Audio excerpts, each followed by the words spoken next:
Next 9 live और मैं हूं अंकिता मिश्रा। एक बार बड़ी खबर बता दें आपको, तुनिशा शर्मा के मामले में शिजान खान की जमानत याचिका को दाखिल कर दिया गया है। इस वक्त की बड़ी खबर यही है कि शिजान खान की जमानत याचिका को दाखिल कर दिया गया है। इससे पहले तुनिशा के मामा पवन शर्मा ने बताया था कि ये पूरा मामला अब वसई कोर्ट से हाई कोर्ट की ओर मुड़ चुका है, मगर तब तक इस पूरे मामले में जमानत याचिका को दाखिल नहीं किया गया था। ऐसे में ये प्रश्न उठ रहे थे कि आखिर शिजान खान के वकील कब जमानत याचिका को दायर करेंगे। आखिर कौन सा ऐसा सबूत है जिसकी वजह से जमानत याचिका को दायर करने में समय लग रहा है, उन सबूतों को इकट्ठा करने में समय लग रहा है। तो आपको बताते चले कि इस पूरे मामले में जमानत याचिका को दायर कर लिया गया है, यानी कि अब हाईकोर्ट में जब ये पूरा मामला जाएगा और सुनवाई होगी तो कुछ और तथ्य और कुछ और सबूत इस पूरे मामले में जरूर निकल के आएंगे। एक बार फिर से आपको वो सारी अपडेट बताते चलेंगे इस प्रोग्राम में जो इन दिनों में हुई है। इससे पहले आपको बता दें कि डॉक्टर का बयान सामने आया था शिजान खान और तुनिशा शर्मा के मामले में, जिसमें डॉक्टर ने बताया था कि आधे घंटे की देरी से तुनिशा शर्मा को अस्पताल में लाया गया। जब अस्पताल में आई तो वो पहले ही जान गंवा चुकी थी। उसके बाद अली बाबा के सेट से असिस्टेंट डायरेक्टर का भी बयान सामने आया था। असिस्टेंट डायरेक्टर ने भी कहा था कि तुनिशा शर्मा काफी दिनों से अपसेट चल रही थी, उदास चल रही थी, किसी से बात नहीं करती थी। शिजान खान का भी यही हाल था। अब लेटेस्ट अपडेट की माने तो फलक नाज, जो कि शिजान खान की बहन है, फलक नाज काफी बीमार है, बुरी हालत है उनकी। और दोनों बहनें जो लगातार सोशल मीडिया प्लेटफॉर्म्स के जरिए अपने भाई को इंसाफ दिलाने की मांग कर रही थी और लोगों से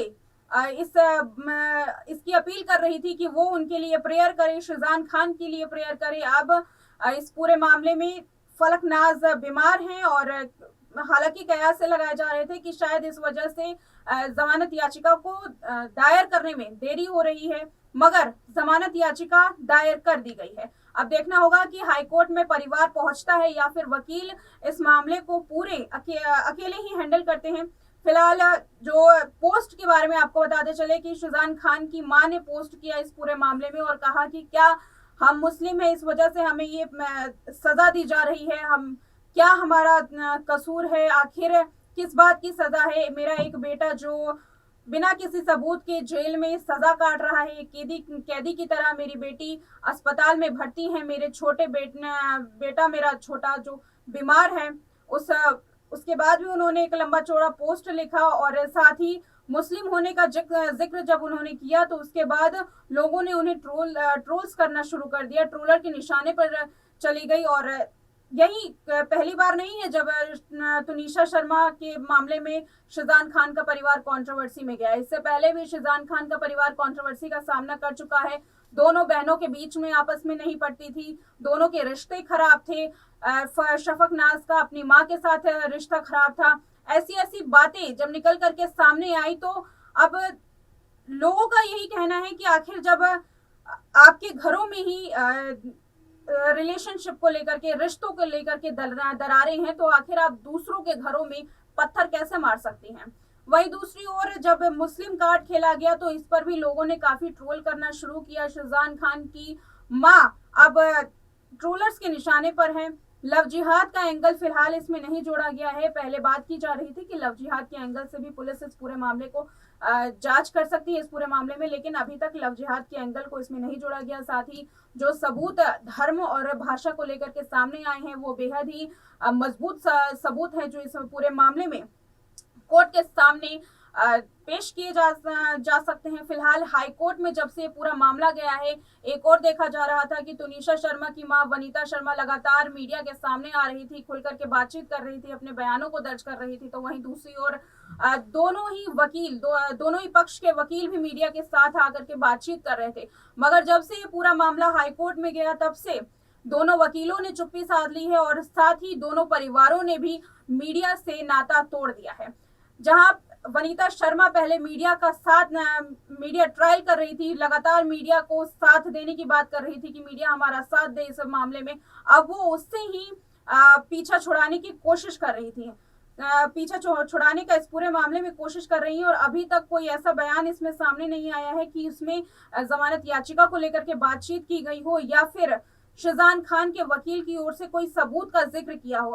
आपको बताते चले कि इस पूरे मामले में जब प्रेस कॉन्फ्रेंस की गई तो शिजान खान के वकील ने कई बड़े सबूतों को सामने रखा था। उन सबूतों में हालांकि अली नाम का जिक्र नहीं था, मगर अब जब हाईकोर्ट में ये मामला जाएगा और अली का जिक्र उठेगा तो क्या ये पूरा मामला फिर से अली की ओर मोड़ दिया जाएगा? क्योंकि आपको याद होगा कि जब अली का जिक्र उठा था तो वनीता शर्मा ने इसका विरोध किया था और कहा था कि केवल बातचीत कर लेने से क्या आरोपी अली बन जाएगा? क्या पूरा आरोप अब अली के ऊपर ही थोपा जाना सही है? अभी तक आपको बता दें कि अली का केवल जिक्र सामने आया है, अभी तक ना ही अली का बयान कोई मीडिया में आया है और ना ही अली की तस्वीर अभी तक कोई वायरल की गई है।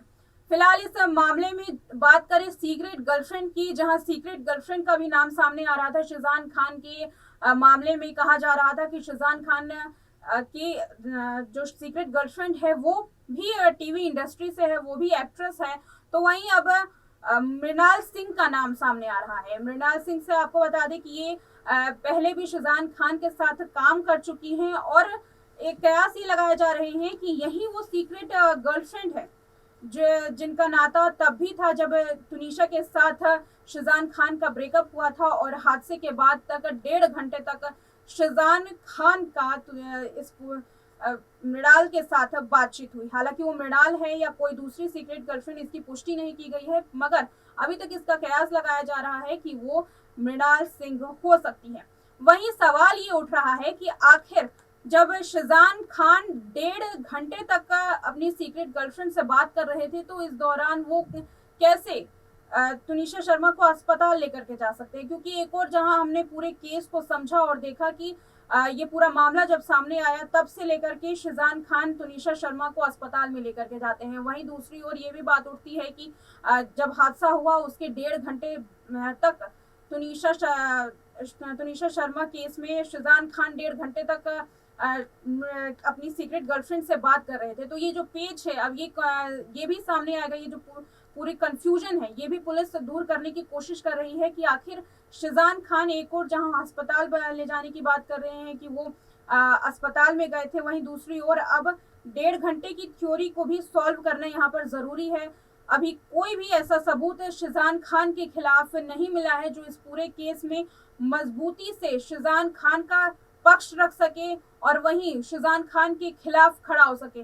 ना तो पक्ष में कोई सबूत है ना ही खिलाफ में कोई सबूत है, यानी कि अब ये पूरी जो केस है वो कंफ्यूजन पैदा कर रहा है। वही दूसरी ओर आपको बता दें कि 1 महीना हो गया है, शिजान खान 1 महीने से जेल के अंदर बंद है, जबकि उनके पास कोई भी सबूत नहीं है। आरोपों की बिना पर शिजान खान को 1 महीने की जेल हो चुकी है। जमानत याचिका कई बार रद्द की जा चुकी है और अगर हाईकोर्ट में जमानत याचिका रद्द कर दी गई तो एक बार फिर से एक लंबा समय शिजान खान को जेल में बिताना पड़ेगा। आपको याद होगा कि वैशाली टक्कर का भी एक ऐसा ही केस सामने आया था जिसमें वैशाली टक्कर के आरोपी राहुल नवलानी को 3 महीने बाद जेल से जमानत मिली थी। तो क्या शिजान खान को भी ऐसे ही 3 से 4 महीने तक जेल में रहना पड़ सकता है? क्योंकि मामला वह हाईकोर्ट में है, हाईकोर्ट की तारीखों में देर होती है, हाईकोर्ट की तारीखें जल्दी नहीं मिलती और अगर तारीख मिल गई तो वकील अपना पुरजोर कोशिश करेंगे सबूतों को सामने रखने का, ताकि इस पूरे केस में जल्द से जल्द